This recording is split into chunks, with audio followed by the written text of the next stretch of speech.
আসসালামু আলাইকুম ওরহমতুল্লাহি ওবরাকাতুহ।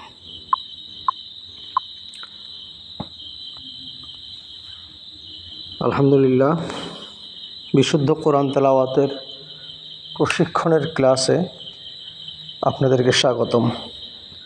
আমরা সূরা আন-নাবার 27 আয়াত পর্যন্ত আমাদের ক্লাসে আমরা শেষ করেছি।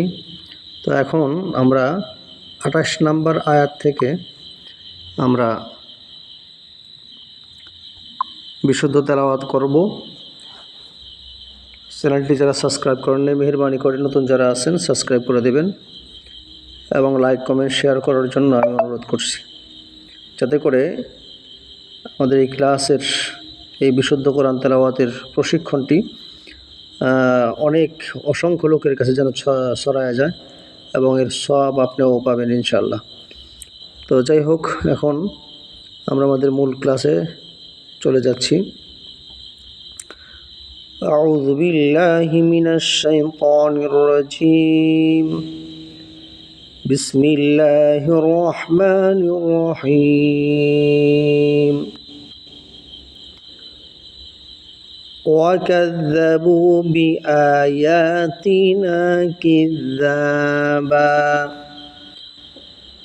প্রথমে এখন ওয়াও জবর ওয়া, কাফ জাল জবর কাজ, জাল জবর জা, কাজা বা ওয়াও পেশ বু, ওয়াকাযযাবু বিআয়াতিনা, বাজের বি, হামজা খারা জবর আ, ইয়া খারা জবর ইয়া, খারা জবর খারাজের উল্টা পেশ হলে পরে এক আলিফ টেনে পড়তে হয়। বিআয়াতিনা, তাজের তি, নুন আলিফ জবর না, বিআয়াতিনা কিযাবা, কাব গিয়ে জালকে ধরবে কারণ জালের উপরে তাসদীদ রয়েছে।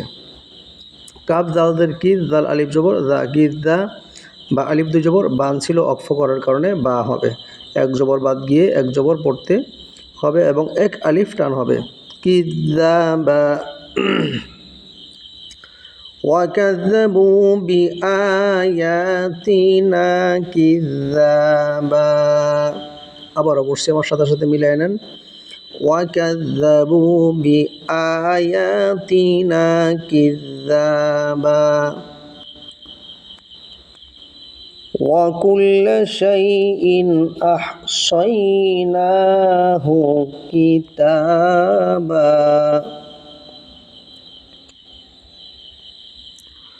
ওয়াকুল্লা শাইইন আহসাইনাহু কিতাবা। ওয়াও জবর ওয়া, কাফ লাম পেশ, কুল্লাম জবর লা, ওয়াকুল্লা শাইইন, শিন ইয়া জবর শাই, হামজা দুই জের ইন, শাইইন, হামজা হা জবর আহ, সদ ইয়া জবর সয়, আহ সয়, নুন খারা জবর না, হা পেশ হু, আহ সয় না হু, আহ সয় না হু, কাবজের কি, তা আলিফ জবর তা, কিতা বা আলিফ দুই জবর বান ছিল, কিতা এক জবর বাদ গিয়ে এক জবর পড়তে হবে, এক আলিফ টান হবে, কিতাবা কিতাবা। ওয়াকুল্লা শাইইন আহসাইনাহু কিতাবা। আবার অবশ্যই আমার সাথে সাথে পড়েন, যাতে করে মুখের জড়তাগুলো দূর হয়ে যায়। ওয়াকুল্লা শাইইন আহসাইনাহু কিতাবা। ফাযুকু ফালান নাযীদাকুম ইল্লা আযাবা। ফাযুকু ফালান নাযীদাকুম ইল্লা আযাবা। ফা জবর ফা, জাল ওয়াও পেশ জু, ফাযু কফ ওয়াও পেশ কু, জাল ওয়াও পেশ জু, পেশের পরে জজমালা ওয়াও, এক আলিফ টান হবে।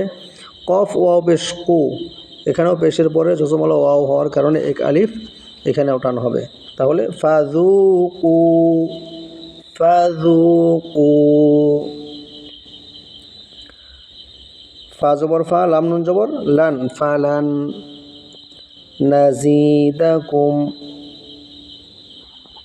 নুন জবর না, জা ইয়া জের জি, নাজি, দাল জবর দা, নাজিদা, কাপ মিম পেশ কুম, নাজিদাকুম, নাজিদাকুম। জা ইয়া জের জি, এখানে এক আলিফ টান হবে, কারণ জেরের পরে জজমলা ইয়া, আর জজমলা ইয়া হওয়ার কারণে এখানে এক আলিফ টান হবে। ইল্লা আযাবা, হামজা লাম জের ইল, লাম আলিফ জবর লা, হামজা গিয়ে লামকে ধরবে কারণ লামের উপরে তাসদীদ থাকার কারণে। আইন জবর আ, জাল আলিফ জবর জা, আজা, বা আলিফ দুই জবর বান ছিল, অক্ফ হওয়ার কারণে আজা বা হবে। ইল্লা আযাবা ফাযুকু ফালান নাযীদাকুম ইল্লা আযাবা, ফাযুকু ফালান নাযীদাকুম ইল্লা আযাবা।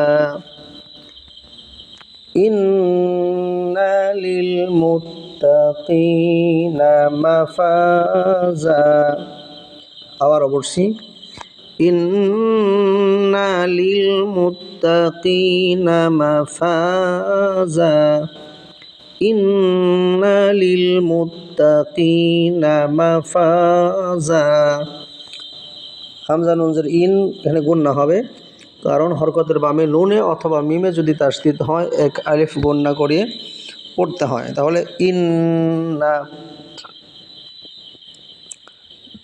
লাম লাম জের লিল, মিম তা পেশ মুত, তা জবর তা, মুত্তা, কফ ইয়া জের কি, নুন জবর না, মুত্তাকিনা,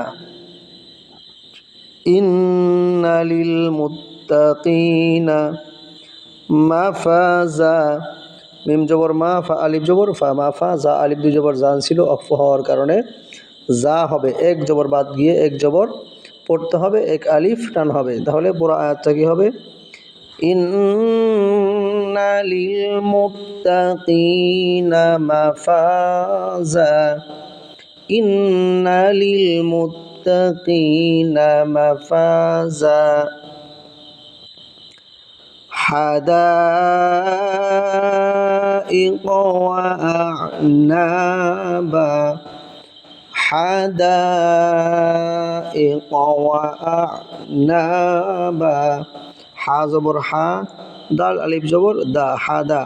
দালের উপর একটি চিহ্ন আছে, এটা হলো 4 আলিফ টানের চিহ্ন, তাহলে এখানে লম্বা একটা টান হবে। হাদা, হামজা জের ই, কফ জবর ক, হাদাইক।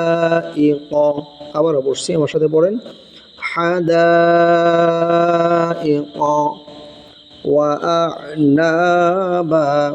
ওয়াও জবর ওয়া, হামজা আইন জবর আ, নুন আলিফ জবর না, আনা, বা আলিফ দুই জবর বান, অক্ফ ছিল, বা হবে, অক্ফ হওয়ার কারণে বান ছিল, এখানে বা হবে।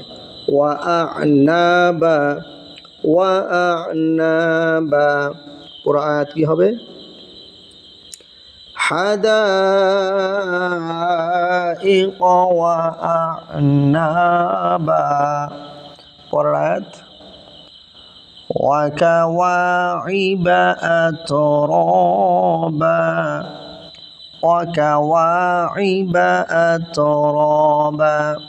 ওয়াও জবর ওয়া, কাফ জবর কা, ওয়াকা, ওয়াও আলিফ জবর ওয়া, এক আলিফ টান হবে, জবরের পরে খালি আলিফ থাকার কারণে। ওয়াকা ওয়া, ওয়াকা ওয়া, আইন জের ই, বা জবর বা, ওয়াকা ওয়া ইবা। আবারও বলছি, ওয়াকা ওয়া ইবা। আতরাবা, আতরাবা। হামজা দা জবর আত, র আলিফ জবর র, আতর, বা আলিফ দুই জবর বান ছিল, অক্ফ হওয়ার কারণে বা হবে। আতরাবা, وكواعب أترابا، وكأسا دهاقا। আবার বলছি, وكأسا دهاقا। ওয়াও জবর ওয়া, কাফ হামজা জবর কা, ওয়াকা, সিন আলিফ দুই জবর সান, ওয়াকা সান, ওয়াকা সান। নুন সাকিন বা তানবিনের পরে যদি ইকফার 15 হরফের যে কোনো একটি হরফ আসে। 15টা হরফ কি? তা, সা, জিম, দাল, জাল, জা, সিন, শিন, সদ, দদ, ত, জ, ফা, কফ, কাফ। এখানে তানবিনের পরে দাল এসেছে, দাল, তাহলে এটা একফা হয়েছে, নাকির ভিতরে লুকিয়ে গুণনা করে পড়তে হবে। তাহলে ওয়াকা দাল জের দি, হা আলিফ জবর হা, দিহা, কফ আলিফ দি জবর কন ছিল, অক্ফ হওয়ার কারণে দিহা ক হবে। তাহলে পুরো আয়াতটা কী হবে? ওয়াকা দিহা ক, ওয়াকা দিহা ক। আলহামদুলিল্লাহ, আমরা আমাদের এই ক্লাসে এই পর্যন্ত পড়ছি। পরবর্তী ক্লাসে এরপর থেকে আমরা পড়ব। আমরা ধারাবাহিকভাবে আমাদের ক্লাসগুলো আপনারা অ্যাটেন্ড করবেন, যাতে করে আমরা আল কোরআন বিশুদ্ধভাবে পড়তে পারি, শিখতে পারি। আল্লাহ তাআলা আমাদেরকে তৌফিক দান করুন, আমিন। আসসালামু আলাইকুম ওয়া রাহমাতুল্লাহি ওয়া বারাকাতুহু।